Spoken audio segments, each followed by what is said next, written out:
মহারাজ, গোপাল আজ দুদিন হলো রাজসভায় আসছে না।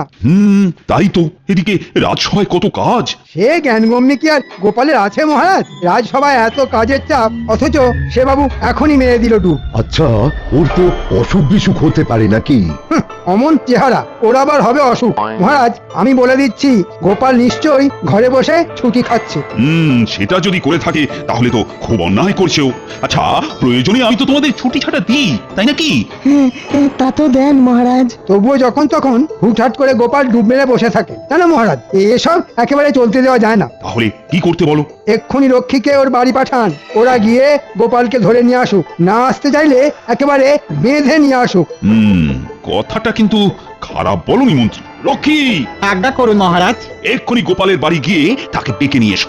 বলবে রাজসভায় খুব দরকার, তাই আমি তাকে ডেকে পাঠিয়েছি। যথা আজ্ঞা মহারাজ। আর যদি না আসতে চায় একেবারে বেঁধে নিয়ে আসবে। আচ্ছা মহারাজ। একেবারে শক্তপোক্ত করে বাঁধবে,